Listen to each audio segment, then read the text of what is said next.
सूरज तुम्हारे भीतर उगना है, तभी होगी वास्तविक सुबह। बाहर के सूरज उगते हैं, डूबते हैं। भीतर का सूरज उगा तो फिर डूबता नहीं। जागो मन जागरण की बेला, और जागरण की बेला हमेशा है। ऐसा कोई क्षण नहीं जब तुम जाग ना सको, ऐसा कोई पल नहीं जब तुम पलक ना खोल सको। आंख बंद किए हो, यह तुम्हारा निर्णय। आंख खोलना चाहो तो इसी क्षण क्रांति घट सकती है। और समस्त सिद्धों ने, समस्त बुद्धों ने बार बार यही पुकारा है, बार बार यही कहा है कि चाहो तो अभी जाग जाओ। ये स्वप्न तुम्हारे निर्मित है, ये चिंताएं तुमने ही फैला रखी हैं, ये नरक तुमने ही बसा रखा है। तुम्हारे अतिरिक्त कोई और जिम्मेवार नहीं है। कोई दूसरा तुम्हें जगा भी ना सकेगा। कोई लाख उपाय करे, तुमने निर्णय किया हो न जागने का तो सब उपाय व्यर्थ चले जाएंगे।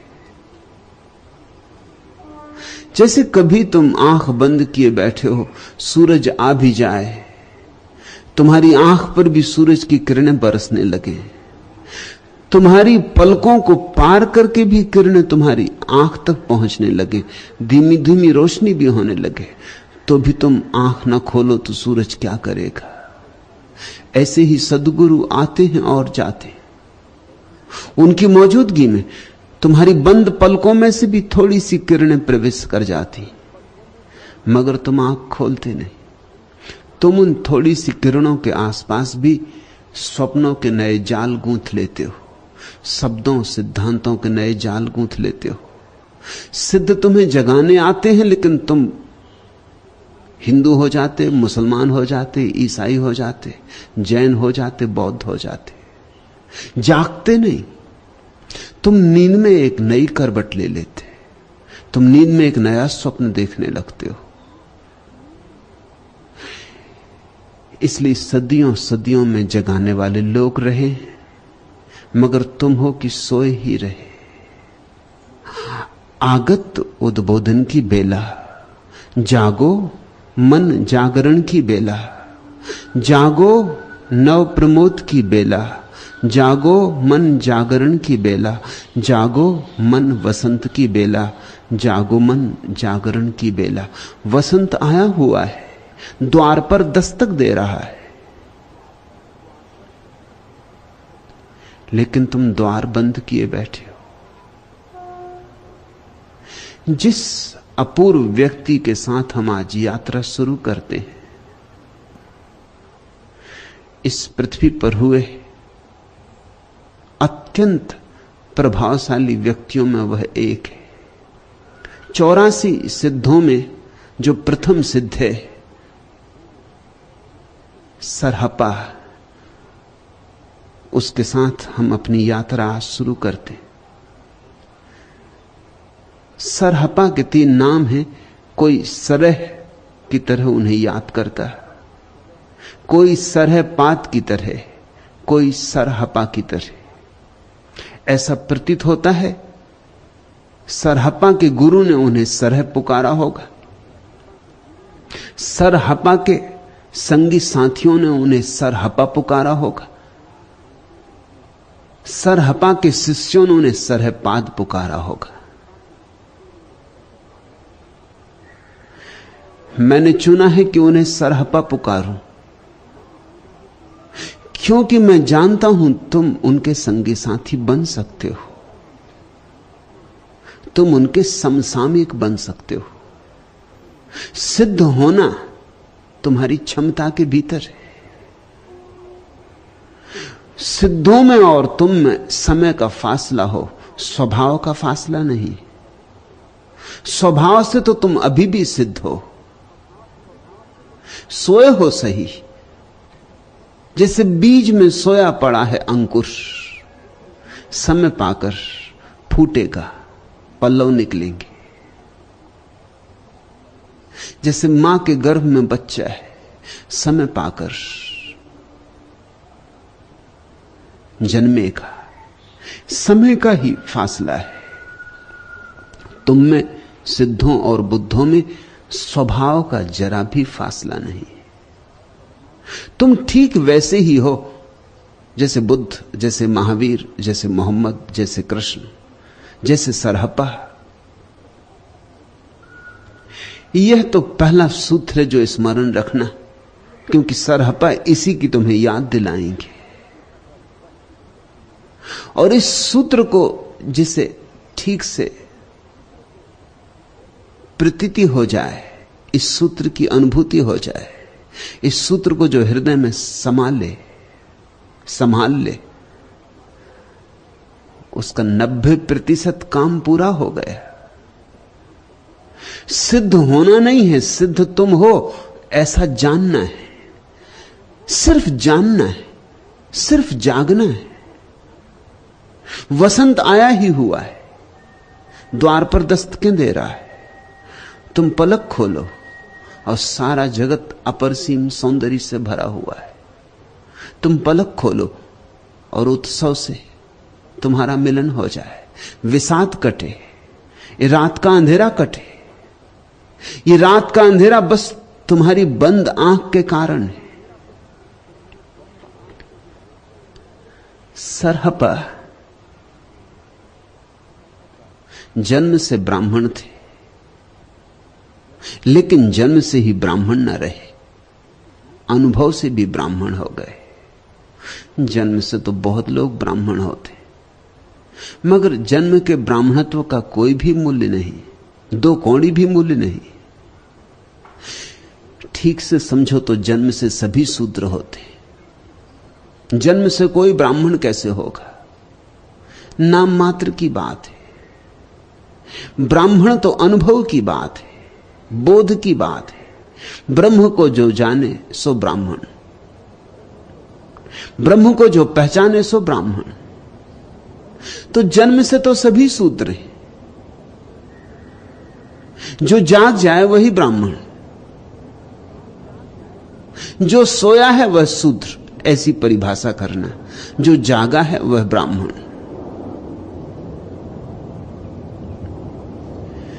सरहपा जन्म से ब्राह्मण थे, लेकिन जन्म से ही ब्राह्मण ना रहे, अनुभव से भी ब्राह्मण हो गए।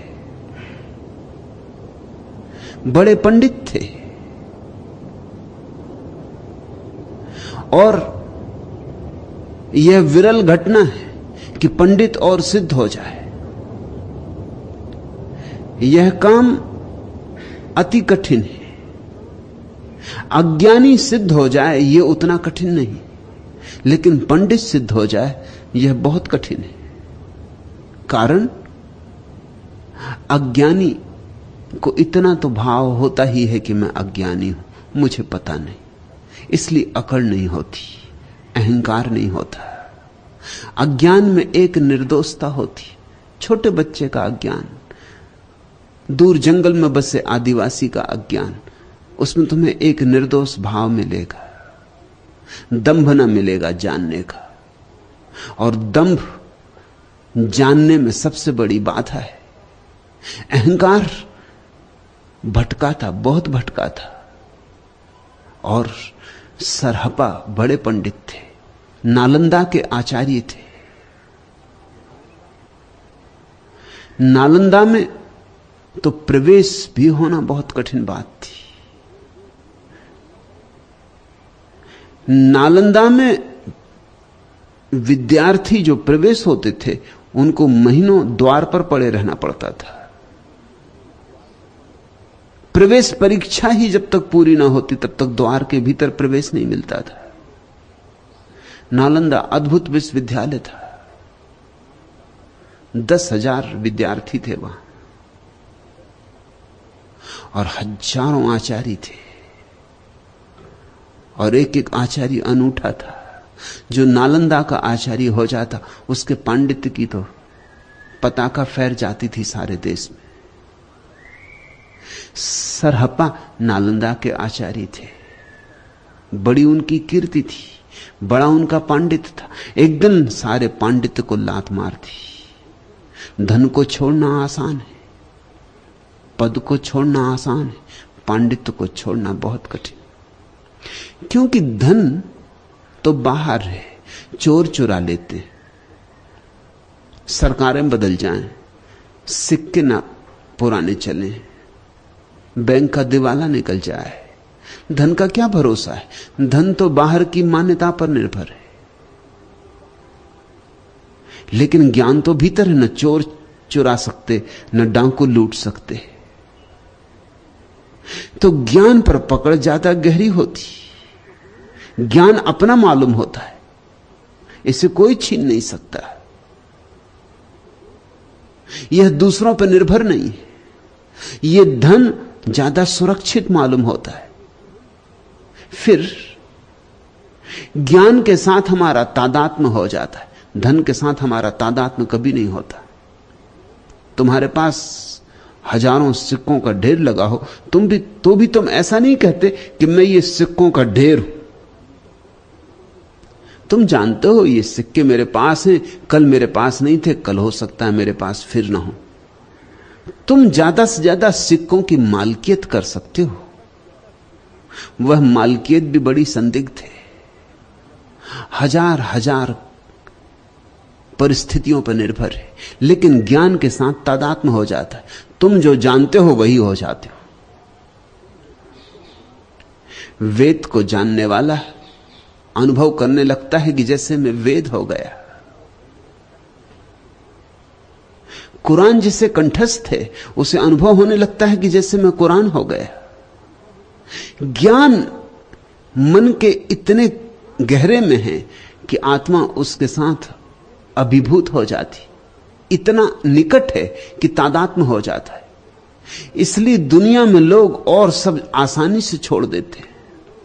मेरे एक परिचित सब छोड़ के जंगल चले गए। जंगल से मैं गुजरता था, किसी यात्रा पर था, तो मैंने जो मित्र मुझे अपनी गाड़ी से ले जा रहे थे उनसे कहा कि 5-7 मील का चक्कर होगा। लेकिन मेरे पुराने परिचित हैं, वो सब छोड़ छाड़ चुके हैं, धन पद प्रतिष्ठा, वो इस जंगल में हैं। उनसे मिलते चले, उन्हें मिलने में गया, उन्होंने सब छोड़ दिया था। लेकिन सब छोड़ के भी वे जैन थे, सो जैन ही थे। मैंने उनसे पूछा, तुम सब छोड़ आए, समाज छोड़ दिया, घर छोड़ दिया, पत्नी बच्चे छोड़ दिए, धन छोड़ दिया, लेकिन जिस समाज ने तुम्हें यह जैन होने की भ्रांति दी थी, उस समाज को तो छोड़ आए, मगर भ्रांति को तुम लिए बैठे हो। अभी भी तुम जैन हो।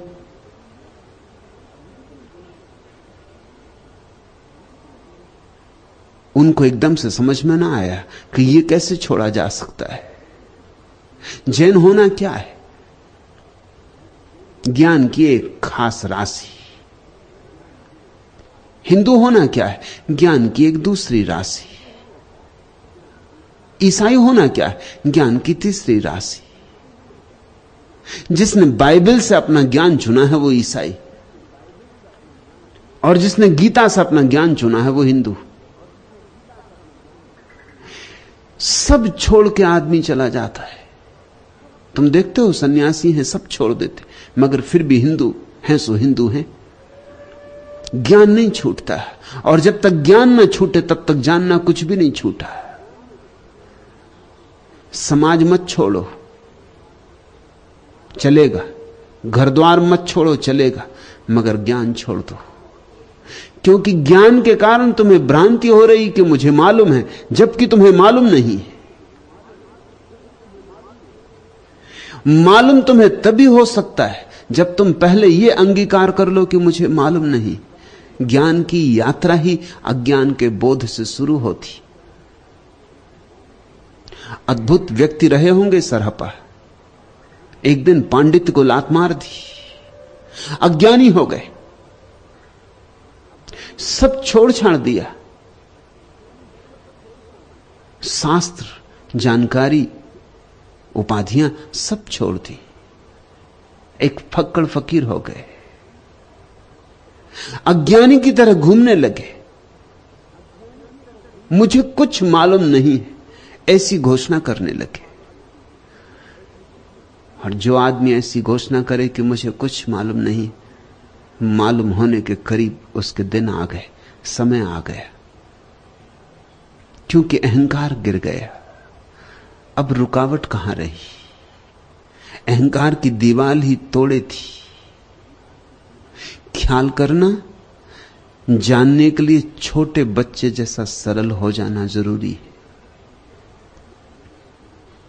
जानने के लिए फिर आंखों में वही आश्चर्य चाहिए जो छोटे बच्चों की आंखों में होता है, और वही निर्मलता, वही निर्दोष भाव, वही छोटी छोटी चीज को देख के अवाक हो जाना।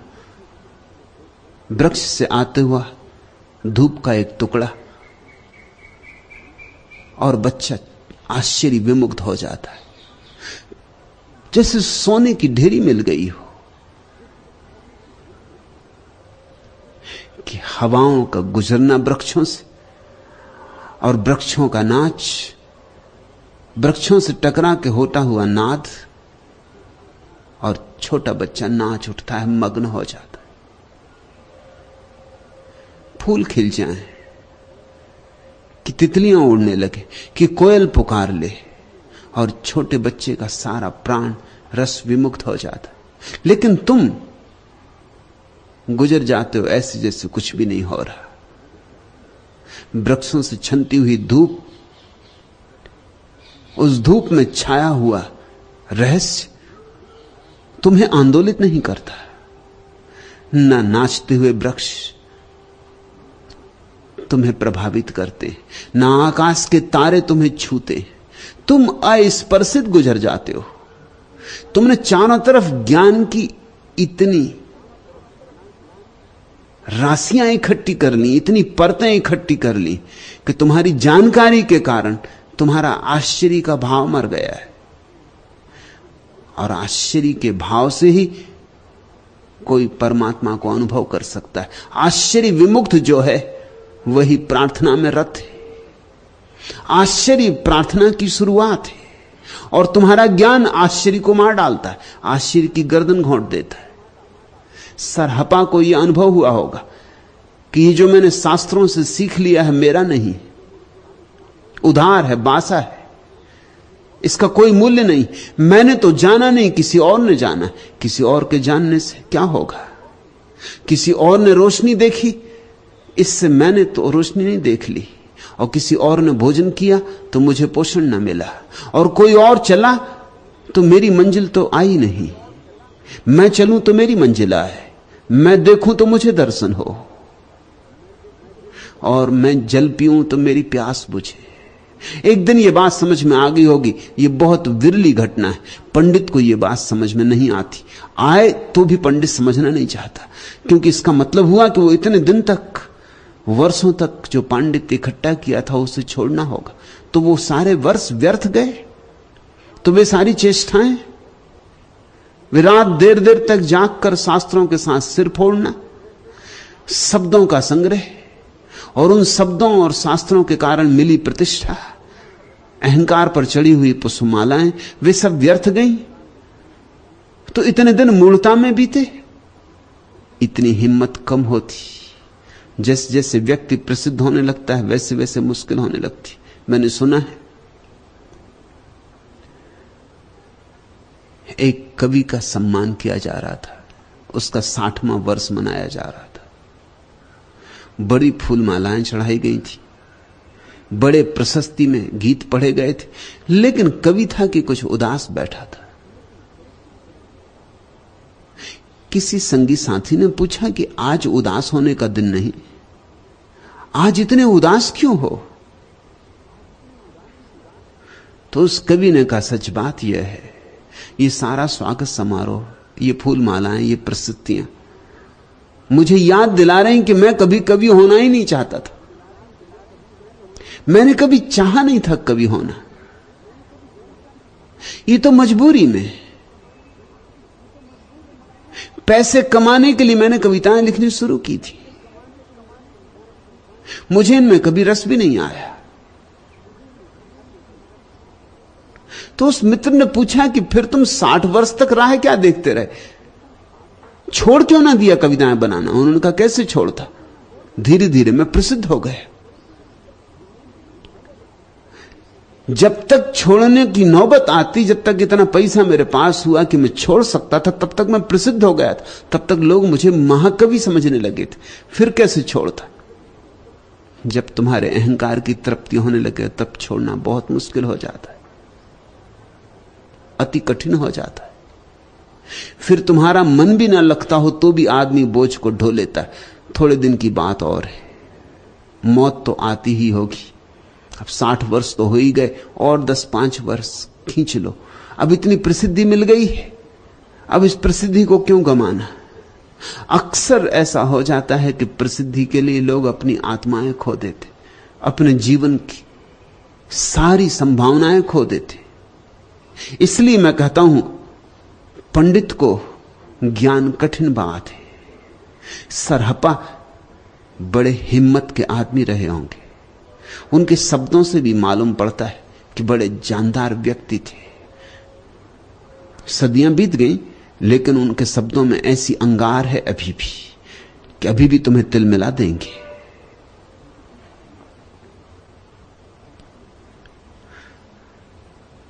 पांडित्य छोड़ा, नालंदा छोड़ा, और उस समय का एक बहुत फक्कड़ों का संप्रदाय था वज्रयान, उसमें सम्मिलित हो गए। ये जमात ऐसी ही थी जैसे मेरी जमात है।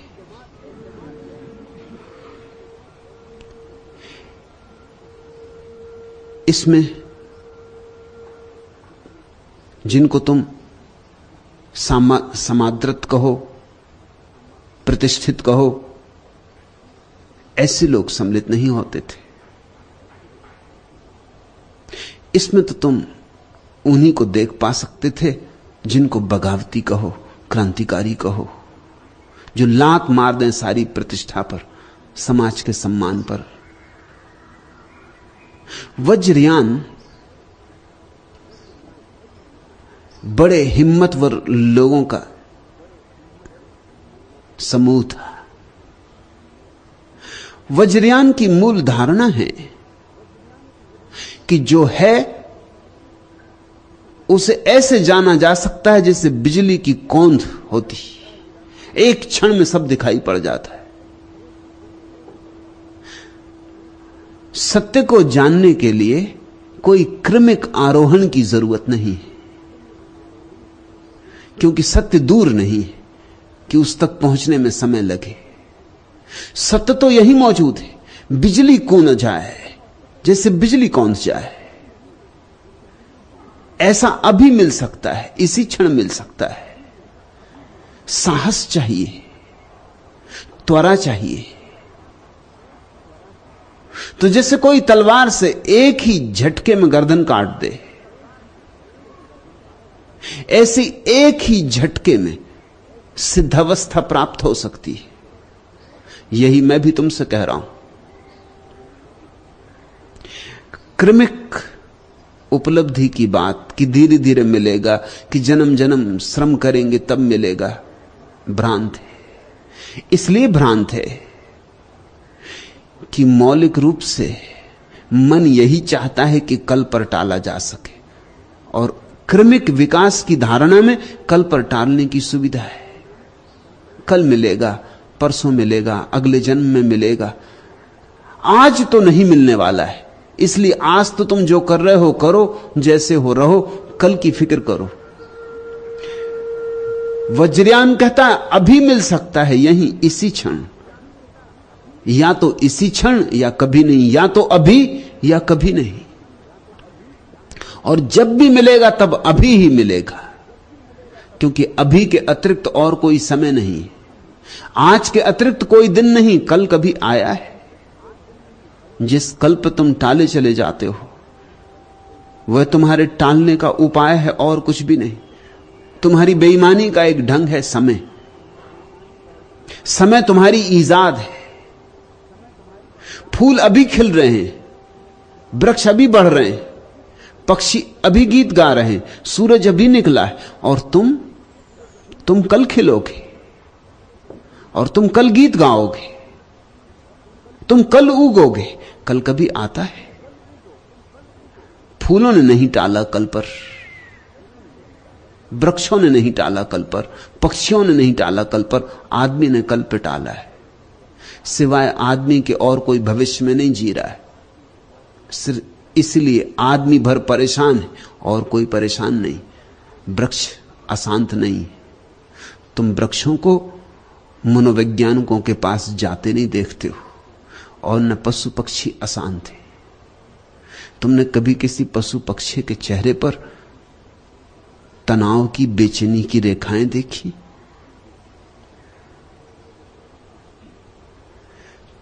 कभी कोई पशु पक्षी जंगल में स्वाभाविक अवस्था में तुमने पागल होते सुना?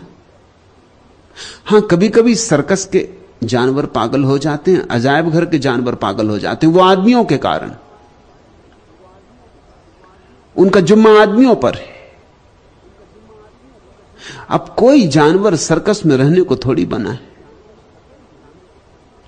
कि अजायब घर में रहने को बना है। ऐसा समझो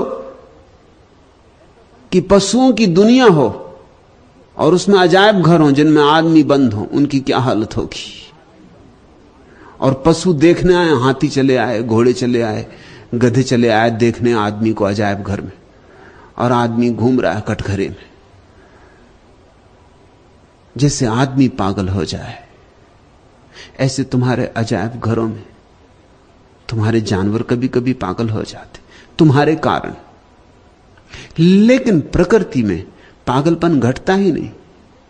प्रगति पागलपन को जानती नहीं। क्यों? अशांति ही नहीं है तो विक्षिप्तता कैसे होगी? अशांति नहीं है क्योंकि समय ही नहीं है, तो अशांत कोई कैसे होगा? इसे थोड़ा समझ लेना तो ये सूत्र समझ में आने आसान हो जाएंगे। अशांत होने के लिए समय चाहिए। अशांत होने के लिए अतीत का भाव चाहिए, भविष्य का भाव चाहिए। अतीत की याददाश्त चाहिए अशांत होने के लिए। वो जो 10 साल पहले किसी ने गाली दी थी वो अभी भी चुभनी चाहिए। गाली भी गई, देने वाले भी गए, समय भी गया, मगर तुम भीतर चुभाए बैठे हो, तुम उसे पकड़े बैठे हो, तुम उसे ढो रहे हो। वर्षों पहले की याददाश्तें तुम्हारे चित्त पर बोझिल होनी चाहिए तो तुम अशांत हो सकते हो। और भविष्य की कल्पना होनी चाहिए कि कल ऐसा करेंगे, परसों ऐसा करेंगे। योजनाएं, कल्पनाएं भविष्य की और स्मृतियां अतीत की, इन दोनों के बीच में ही पिस के तुम पागल होगे। इन दो चक्की के पाट के बीच जो फंस जाता है वो बच नहीं पाता। और मजा यह है कि दोनों ही चक्की के पाट झूठे। अतीत जा चुका, अब नहीं है, और भविष्य अभी आया नहीं। सच्चा तो सिर्फ वर्तमान है, सच्चा तो यह क्षण है, नगद तो केवल यह क्षण है। इस क्षण में कैसी अशांति, जरा सोचो, गुनो। इस क्षण में कैसी अशांति। मत आने दो अतीत को, मत आने दो भविष्य को, फिर इस क्षण में तुम अशांति खोज सकोगे? चेष्टा भी करोगे तो अशांत ना हो सकोगे। वर्तमान अशांति जानता ही नहीं। अब यह बड़ा मजा है कि आदमी भविष्य की कल्पना करके अशांति खड़ी करता है और फिर भविष्य में ही शांत होने की योजना भी बनाता है। उससे अशांति और कई गुनी हो जाती और भविष्य को हम फैलाए चले जाते। इस जन्म में ही हमारे भविष्य का विस्तार नहीं, हम अगले जन्मों में भी फैलाते। हमारी वासनाएं इतनी हैं कि इस जन्म में भी पूरी नहीं होती उनकी कल्पना, अगले जन्म में होगी। और जन्म और जन्म आगे फैलाए चले जाते। सारा बोझ तुम्हारी छाती पर पड़ता है, तुम टूट जाते हो। इसी बोझ के नीचे दबा हुआ आदमी अशांत होता है। वज्रयान कहता है वर्तमान में जियो, इस क्षण के अतिरिक्त और कुछ भी सत्य नहीं। और जिस दिन तुम इस क्षण में जियोगे सहज हो जाओगे। वज्रयान सहज योग है। वज्रयान क्यों नाम पड़ा? वज्र की भांति चोट करता है और एक ही चोट में फैसला कर देता है।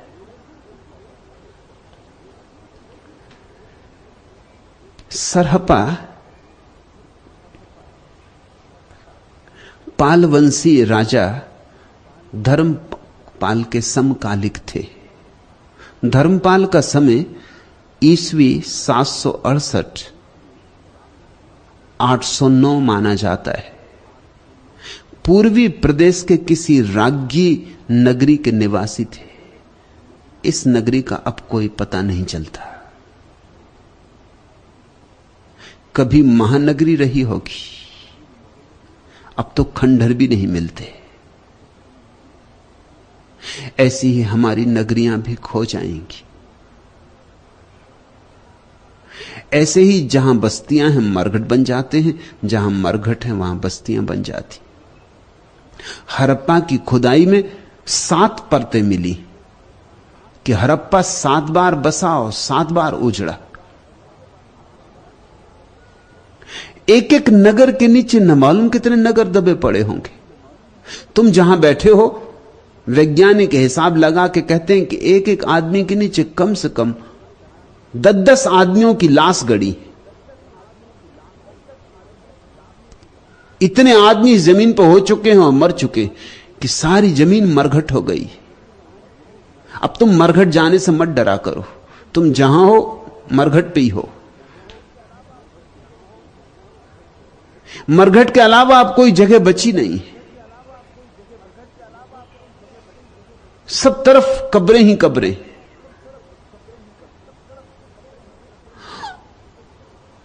और एक एक जगह न मालूम कितनी बार भवन बने, मंदिर उठे, और कितनी बार भवन गिरे, मंदिर गिरे, धूल में मिल गए। मगर आदमी बड़ा अद्भुत है, वो इसी तरह के विचारों में पड़ा रहता। मैं मांडवगढ़ एक मित्र के साथ था। मांडवगढ़ कभी 7 लाख लोगों की आबादी का नगर था। प्रमाण भी है कि 7 लाख लोग रहे होंगे। खंडहर बताते, इतने खंडहर हैं कि किसी जमाने की बड़ी महानगरी रही होगी। मांडवगढ़ उसका नाम था तब।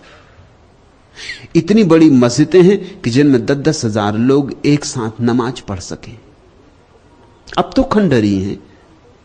इतनी इतनी बड़ी धर्मशालाएं हैं जिसमें